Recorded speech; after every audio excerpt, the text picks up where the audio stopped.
जय श्री राम। एक माँ थी, उनको 5 साल का बेटा था उनके पास। और 5 साल का बेटा हुआ और उनकी उनके पति गुजर गए।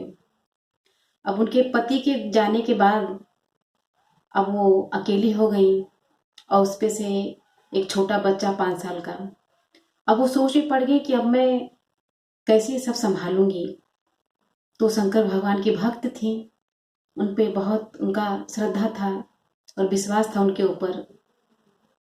भगवान का नाम लेके अपने घर गृहस्थी चालू कर दी, बच्चे का पालन पोषण करने लगी।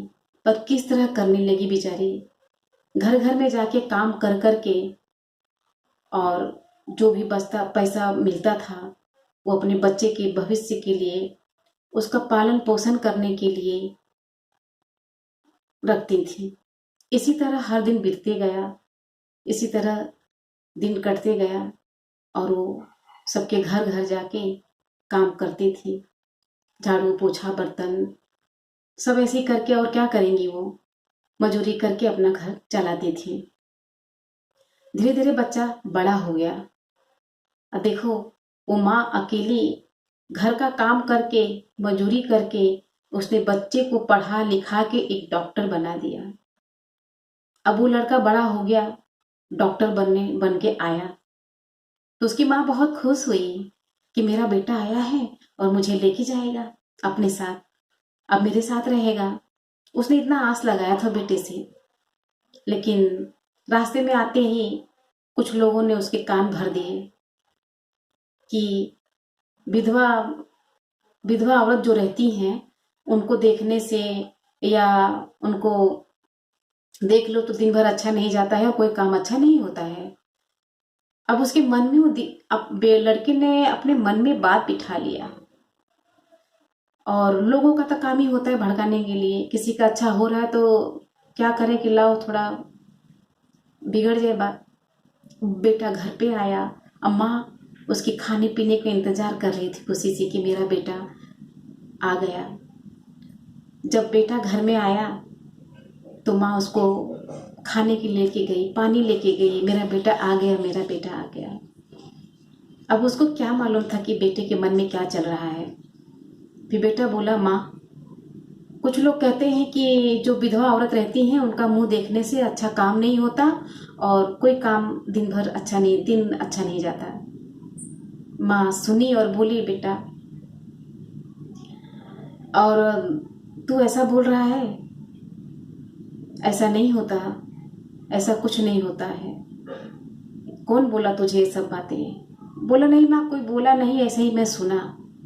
मैं सोचता हूँ कि तुझे आश्रम में छोड़ दूँ और कुछ वहाँ पैसे दे दूँ और कुछ एक नौकर दो नौकर लगा देता हूँ, वहाँ पर तेरा सेवा भी होगा और तू वहाँ रहना। माँ बोली, बेटा जब तू 5 साल का था ना तो तेरे पिता छोड़ के चले गए थे, तो मैं तुझे पालन पोषण करना, हर कुछ तुझे करना, तुझे पढ़ाई लिखाई सब कुछ किया। अपने मन को मार के, अपने मन को तरसा के, घर घर में मैं चूल्हा बर्तन की, सब कुछ किया मैंने तेरे लिए, क्या नहीं किया। लेकिन आज तू ऐसा कह रहा है कि एक विधवा औरत का मुंह देखने से अच्छा दिन नहीं जाता। तो बेटा तू क्या मुझे आश्रम में भेजेगा, मैं खुद ही आश्रम में चली जाती हूँ। और माँ ये कहकर आश्रम में चली गई। महादेव का नाम ली, हे शंकर भगवान मेरे बेटे का बुद्धि भ्रष्ट हो गया है, उसे ठीक कर देना।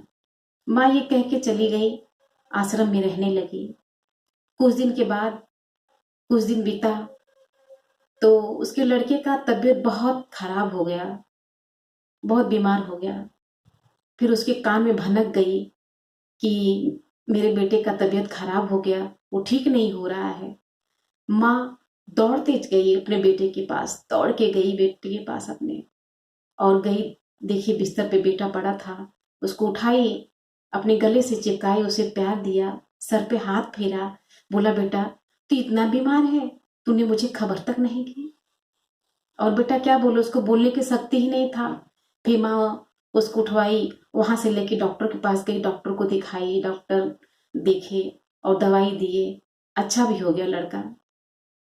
फिर लड़के ने क्या कहा, माँ इतना सब कुछ करने के बाद फिर भी तो मेरे पास दौड़े चली आई।